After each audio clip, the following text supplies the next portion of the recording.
Have you ever felt like something inside you is quietly being taken apart? Not violently, not suddenly, but slowly, almost gently, like a house being dismantled brick by brick while you are still living inside it, and the strangest part is nothing around you has visibly changed. Your routines are still intact, your conversations sound the same, your environment looks familiar, and yet something within you refuses to settle the way it used to.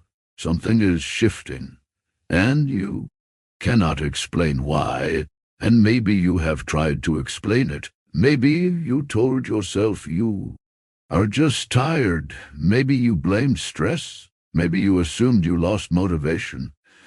But deep down, you know this is different. This is not exhaustion. This is not distraction. This is not failure. This is something deeper, something quieter, something that does not shout for your attention, but patiently waits for you to notice it.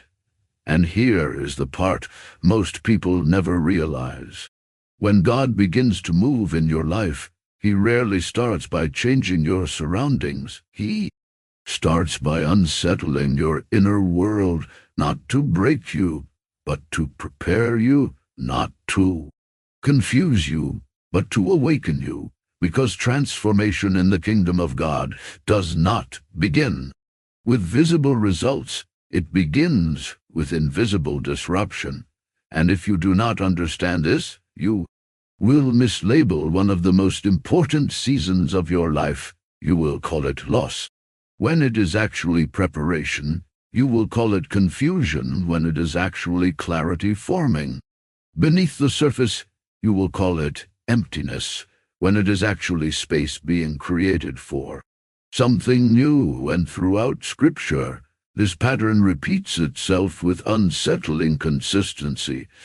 Before Abraham ever walked into promise, he felt the tension of leaving everything familiar behind. Before Moses ever confronted Pharaoh, he was driven into a wilderness he did not choose. Before David ever wore a crown, he was anointed in private and then sent back into obscurity. And if you look closely, you will notice something that most people overlook. The shift always began long before the outcome appeared, which means what you are feeling right now might not be random. It might be the beginning of something you cannot yet see, and this is where it becomes dangerous, because when God starts changing you internally, it does not feel like progress. Feels like loss. Things that once held your attention begin to lose their grip. Conversations that once energized you now drain you. Goals that once defined you begin to feel strangely hollow. And you start questioning yourself. What is wrong with me? Why don't I feel the same anymore? Why does everything feel off? And the instinct is to fix it, to force yourself back into alignment with your old life, to recreate the feelings you used to have, to return to what felt normal. But what if the discomfort is not something to fix? What if it is something to follow? Because here is a truth that will challenge the way you interpret your own life. God often removes your comfort in places He is calling you out of, not because those places are evil, but because they are no longer aligned, and alignment matters more than familiarity. And when alignment shifts, everything inside you begins to respond, even if everything outside you stays the same. And this creates a tension that feels almost unbearable at times, because you are still standing in the same place physically, but spiritually you have already begun moving, and that gap between where you are and where you are being led creates friction, and that friction feels like restlessness, but not the kind of restlessness you can solve with distraction, not the kind you can escape with entertainment. This is a deeper kind, the kind that follows you into quiet moments, the kind that lingers when everything else fades, the kind that asks questions you cannot easily answer. And this is the first signal. Most people misunderstand, not because it is unclear, but because it is subtle. It does not announce itself with certainty. It whispers through dissatisfaction, and dissatisfaction is uncomfortable, especially when your life looks fine on the surface. You have enough, you are stable, nothing is collapsing, and yet something inside you refuses to feel satisfied, and that creates confusion because we are taught to associate dissatisfaction with something being wrong. But what if sometimes dissatisfaction is the evidence that something is right, that something is growing, that something is expanding beyond the limits of your current life? Because growth does not always feel like progress. Sometimes it feels like disruption, and this is where most people make a critical mistake. They try to silence what God is trying to stir. They fill their lives with noise, with activity, distraction, not because they are lazy, but because they are uncomfortable, and discomfort always seeks relief. But relief is not always the right response. Sometimes awareness is, because if you sit with that feeling long enough, if you stop trying to escape it and start trying to understand it, you will begin to notice something. The dissatisfaction is not random, it is directional. It is pointing somewhere. It is revealing something. It is exposing a gap between where you are and where you are meant to be. And that realization is both freeing and unsettling. At the same time, freeing because you are not broken, unsettling because now you have to decide what to do with what you feel. And this is where the story deepens. Restlessness is only the beginning. It is not the full signal. It is the doorway. And the doorway, once you step through it, other shifts begin to follow. Shifts that are even harder to interpret. Shifts that affect not just how you feel, but who you connect with. Because when your inner world changes, your external connections cannot remain untouched. And this leads to something that feels even more confusing than restlessness. Something that feels more personal, more relational, painful. And that is what we are about to step into next. But before we go there, you need to understand this clearly. What you are feeling right now is not random. It is not meaningless, and it is not permanent. It is part of a process that has shaped every person God has ever used. And if you rush through it, you will miss what it is trying to produce in you. But if you lean into it, if you allow it to do its work, it will begin to reveal something you have not fully seen yet, not just about your future, but about yourself. Because before God changes your direction, He changes your awareness, and awareness is where everything begins. And as that awareness begins to deepen, something else starts to happen, something that feels less like a feeling and more like a shift in your environment, but not because your surroundings have changed, because your connection to them has, and this is where it becomes confusing in a different way, because now it is not just about what you feel inside, it is about what you no longer feel with people around you. Conversations that once felt natural begin to feel forced. Spaces that once felt comfortable begin to feel restrictive. And you cannot point to a single moment where everything changed. There was no argument, no betrayal, no clear reason. Just a quiet distancing that you cannot fully explain. And this is where many people start to panic. because they interpret this shift as something negative. They assume relationships are breaking.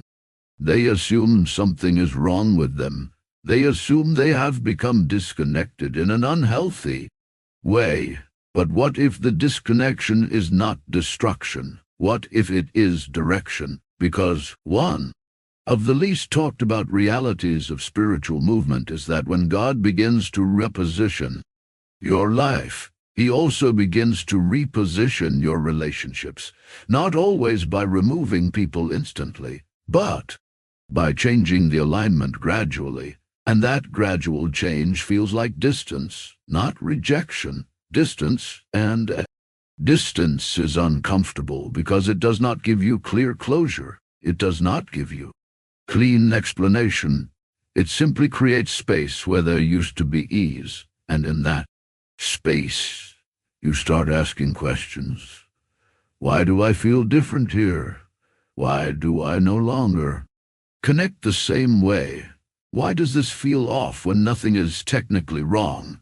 And those questions can lead you into guilt if you are not careful, because you might think you are being judgmental or prideful or distant in a negative way, but there is a difference between distancing yourself out of ego and growing out of alignment, and the problem is they feel similar on the surface, but they come from completely different places. One is rooted in the pride, the other is rooted in transformation, and discerning between the two requires honesty, not just about others, but about yourself, because as your inner life shifts, your tolerance for certain things begins to shift as well. Things you once ignored now stand out. Conversations that once felt harmless now feel empty, not because the people are bad, but because you are changing, and change creates friction with what no longer matches who you are becoming, and that friction feels like isolation. But it is not the kind of isolation that comes from being rejected. It is the kind that comes from being redirected, and that distinction matters more than most people realize. Because if you misinterpret redirection as rejection, you will try to force connections that are no longer aligned. You will shrink your growth to maintain familiarity. You will compromise your direction to preserve comfort, and in doing so, you will delay the very process that is trying to move you forward. And this is where the tension intensifies, because now you are not just dealing with internal restlessness, you are dealing with relational discomfort, and relational discomfort is harder to ignore because it involves people, it involves history, it involves emotions that are not easily detached, and so the instinct becomes to fix it, to restore things to how they were, to reconnect in the same way, to reestablish the same dynamics. But what if those dynamics were only sustainable for the version of you that is no longer present? What if the reason things feel different is because you are different? And if that is true, then trying to go back will not restore peace. It will create more tension, because you cannot fully return to what you have already outgrown. And that realization is painful, because growth often requires letting go without clear endings. It requires trusting without full understanding. It requires moving forward without complete closure. And that is uncomfortable for anyone who values clarity. But clarity does not always come before obedience. Sometimes it follows it. And this is where many people hesitate, because they want certainty before movement. They want confirmation before separation. They want reassurance before change. But the pattern throughout Scripture shows something different. Movement often begins before full understanding. Steps are taken before the full picture is revealed. And this creates A kind of faith that is not based on complete information, but on trust and faith. One who is leading, and trust is tested most when you feel alone, not completely alone, but alone in your understanding, alone in your perception, alone in what you are sensing, because you cannot fully explain it to others. You cannot articulate why things feel different. You just know they do, and that creates a sense of isolation that is difficult to describe, not because you have no one around you, but because no one fully sees what you see, or feels what you feel, and that can make you question yourself. Am I imagining this? Am I overthinking this? Am I creating distance where there should be connection? But what if the distance is intentional, not from you, but from God, not to punish you, but to position you, because positioning often requires separation, not permanent separation, but seasonal separation, and seasons are important because they define purpose. What is right in one season may not be right in another. What is aligned in one phase may not be aligned in the next. And if you try to carry everything from one season into the next, you will overload the very space that is meant to grow. And growth requires space. Space requires release. And release often feels like loss even when it is actually gain, and this is where the process becomes even more personal, because as relationships shift, your awareness of yourself begins to sharpen in ways that are uncomfortable, because now it is not just about what feels off around you. It is about what you start to notice within you. Things you used to overlook now stand out clearly. Patterns you used to justify now feel misaligned. Reactions you used to excuse now feel exposed. And this is where the process moves from external discomfort to internal confrontation. And that transition is not easy, because it requires you to look at yourself honestly, not defensively, not superficially, but deeply. And that kind of honesty is rare. Not because people are incapable of it, but because it is uncomfortable. It requires you to acknowledge things you would rather ignore, to confront motives you would rather justify, to see patterns you would rather dismiss. And yet this is exactly where transformation begins to take shape, not in what you do publicly, but in what you recognize privately, because awareness is not just about seeing your direction. It is about seeing yourself clearly within that direction. And clarity about yourself is one of the most powerful and most uncomfortable experiences you can have, because it removes the ability to blame everything on external circumstances. It forces ownership. It shifts us responsibility inward, and that shift can feel like pressure, but pressure is not always destructive. Sometimes it is refining. Sometimes it is revealing what is real beneath the surface. And when that happens, you begin to realize something important. This process is not just about where you are going. It is about who you are becoming. And who you are becoming cannot carry everything you used to carry. Not every mindset, not every habit, not every reaction pattern. And that realization leads to a deeper level of change, one that goes beyond behavior and reaches into identity. And identity shifts are the most profound and the most disorienting, because they affect how you see yourself, how you respond to situations, how you interpret your experiences. And when identity begins to shift, stability feels temporary. certainty feels distant, and emotions begin to fluctuate in ways that can make you question everything.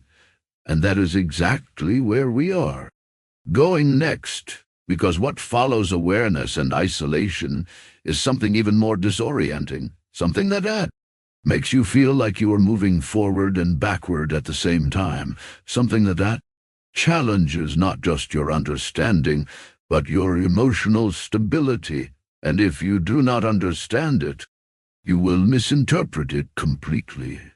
But if you do understand it, you will realize it is one of the clearest signs that something deeper is happening beneath the surface. And this is the point where most people begin to doubt everything, not because anything catastrophic has happened, but because nothing feels consistent anymore.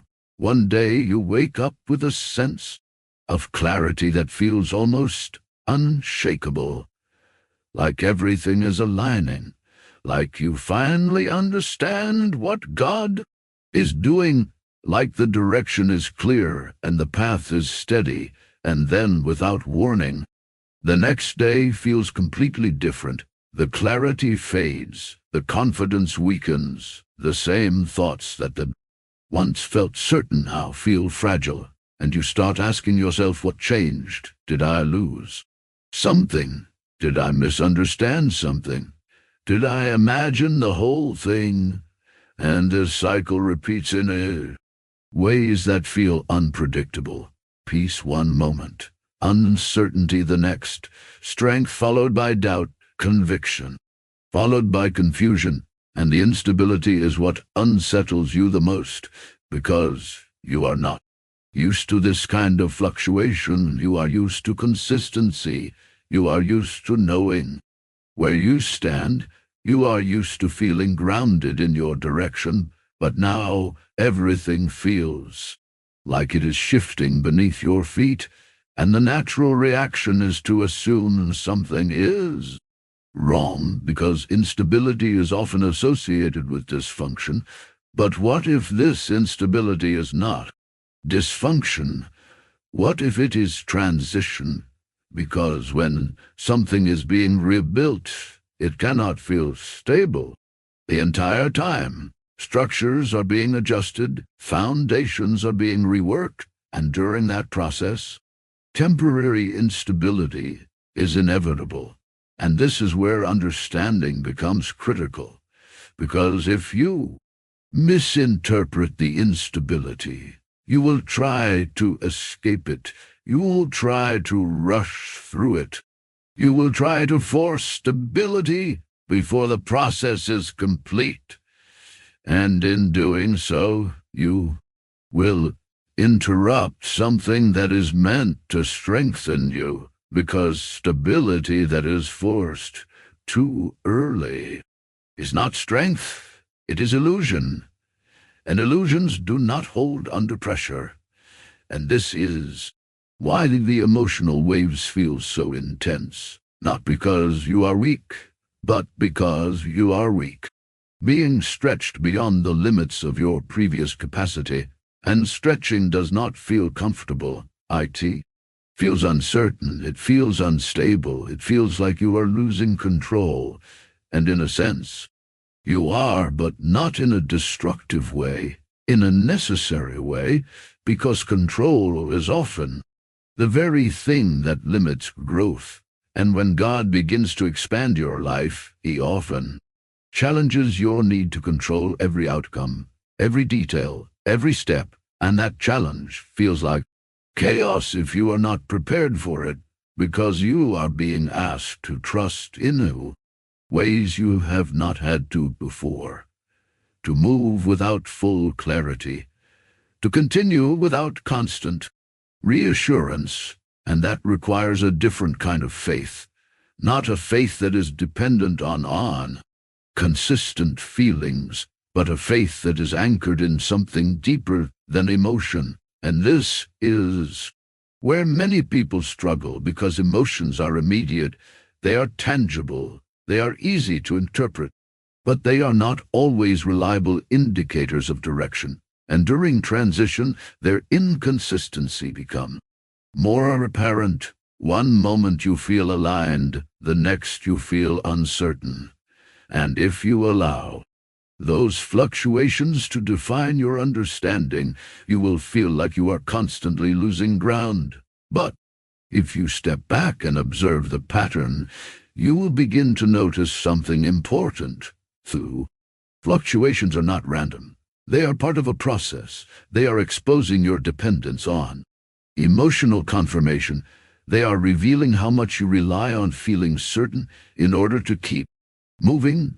And once that dependence is exposed, it can be addressed, because growth requires a shift from emotional reliance to spiritual steadiness.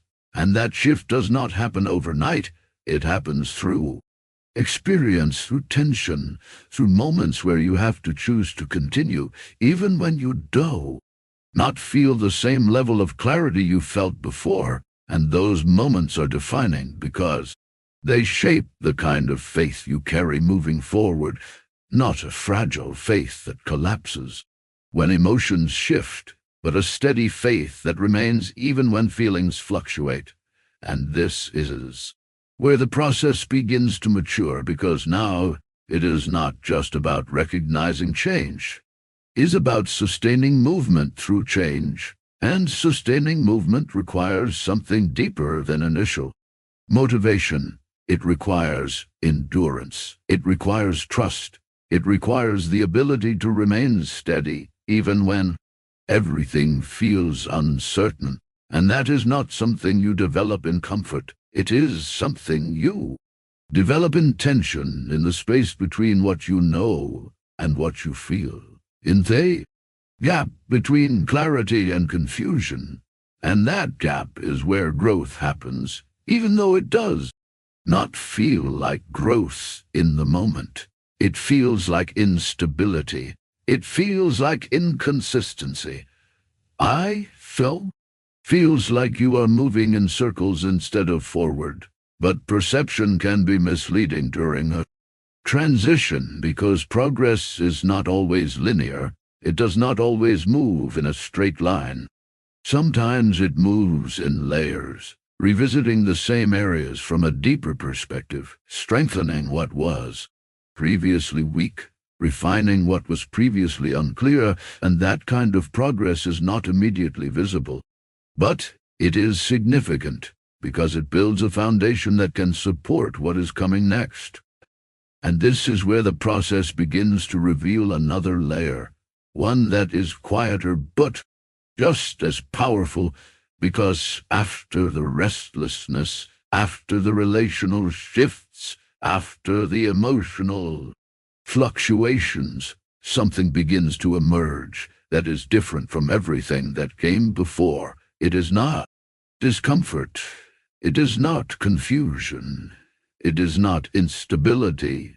It is a pull, a subtle but persistent pull towards something you cannot fully define yet. And this pull does not demand attention the way discomfort does. It does not disrupt the way restlessness does. It simply remains consistent, quiet, steady, drawing you towards something deeper, something more meaningful, something that feels aligned in a way that is difficult to articulate. And this is where many people hesitate again, because this pull does not come with full clarity. It does not explain itself. It does not provide a detailed plan. It simply creates a sense of direction without a complete map. And that can feel unsettling, because you are being drawn towards something you cannot fully see, something you cannot fully explain, something that requires trust before understanding. And that is a different kind of movement, not one based on logic alone, but one that integrates discernment, awareness, and faith. And this is where the process begins to converge, where everything you have experienced starts make sense in a new way. The restlessness was not random. It was creating space. The isolation was not rejection. It was refining alignment. The emotional waves were not instability. They were strengthening your foundation. And now this pull is not confusion. It is direction, but direction in its early stages, before it becomes clear, before it becomes visible, before it becomes structured. And that is why it feels both exciting and uncertain at the same time, because you sense that something is ahead, but you do not yet know what it fully is. And this is where patience becomes essential, because premature movement can distort what is still forming. Rushing into clarity can create confusion. Forcing answers can lead to misalignment. And this is why the Fairdo process often slows down at this stage, not because nothing is happening, but because something important is being established, something that will determine not just where you go, but how you carry what you are given, because direction without preparation leads to instability, but direction with preparation leads to sustainability, and sustainability is what allows growth to last, not just begin. And this is where everything starts to build toward a deeper realization, one that shifts your perspective entirely. Because up until this point, it has felt like things are being taken from you. Comfort, clarity, connection, stability. But what if nothing is actually being taken? What if everything is being repositioned? What if the process is not subtracting from your life, but rearranging it, aligning it, preparing it for something that requires a different version of you? And that realization changes how you interpret everything you have experienced. It changes how you see the discomfort, the isolation, instability, the uncertainty. It reframes them not as problems to solve, but as signals to understand. And once that shift happens, you stop resisting the process and start engaging with it. And that engagement is what allows the final piece to come into view. Not fully, but enough to recognize it, enough to respond to it, enough to move toward it with intention instead of confusion. And that is where everything begins to come together, not in a dramatic moment, but in a quiet clarity that builds over time. And that clarity is what we are about to step into next, because the process does not end with awareness. It leads to something greater, something that changes not just how you feel, but how you live, Decide how you move forward. And if you have followed everything up to this point, then what comes next will not just make sense, it will resonate in a way that confirms what you have been sensing all along, because the process was never random. It was always leading somewhere. And now that destination is beginning to take shape. And the final sign, the one almost no one recognizes until it is too late, is this. When you begin to feel strong without staying surrendered, listen carefully, because this is where everything quietly shifts, not outwardly, not dramatically, but internally, subtly, almost invisibly. You almost invisibly start moving with confidence but less dependence. You start making decisions faster, but praying less deeply. You start trusting your instincts more than you seek his voice. And nothing immediately breaks. Nothing immediately collapses. In fact, things may even accelerate. Doors continue to open. People continue to affirm.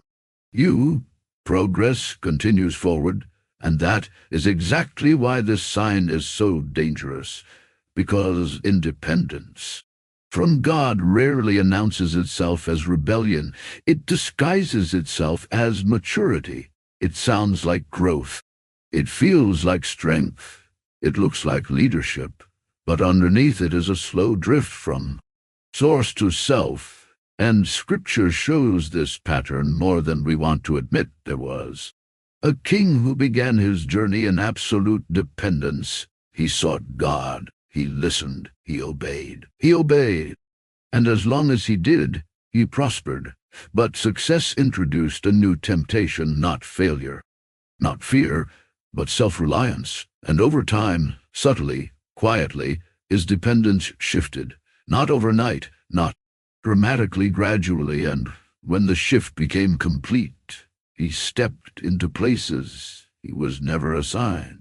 He crossed boundaries he once respected, and what began as blessing turned into exposure, because though true, danger was never the position, it was the posture.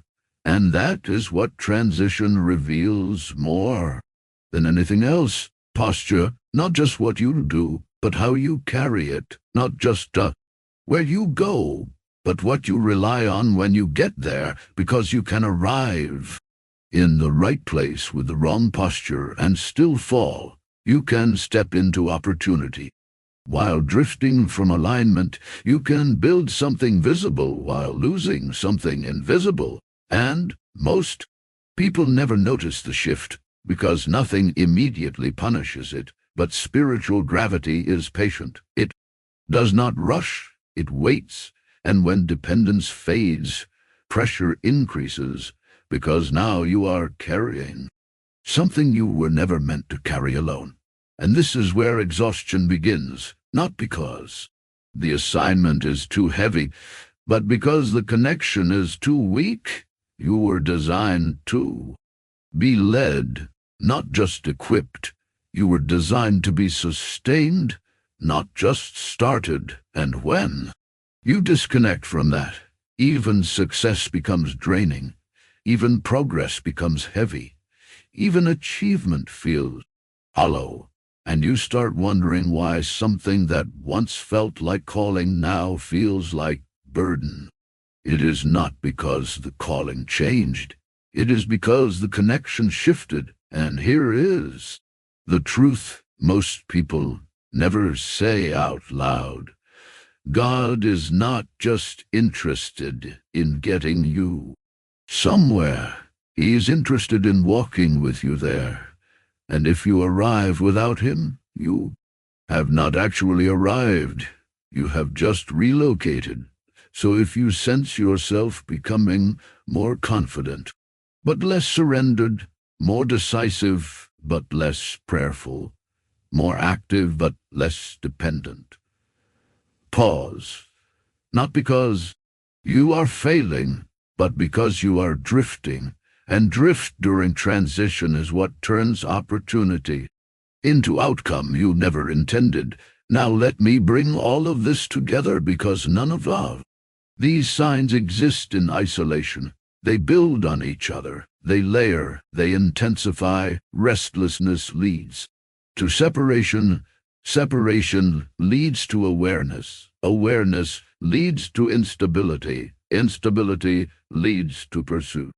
Pursuit leads to responsibility, and responsibility reveals posture. And at every stage, there is a choice. Not a dramatic one, not a visible one, but a quiet one. Will you lean in or pull away? Will you listen or distract? Will you surrender or control? Will you slow down or rush ahead? And this is where the entire message turns, because up until now, it may have felt like warning, like caution, like something heavy. But here is the truth. Underneath it all, this is not about fear. This is about mercy. Because if God did not care, he would not reveal these things. If he did not want to guide you, he would let you walk blindly. If he wanted you to collapse, he would stay silent. But he does not stay silent. He nudges, he unsettles, he reveals, he exposes, not to shame you, but to align you, not to stop you, but to steady you, not to block your future, but to prepare you for it.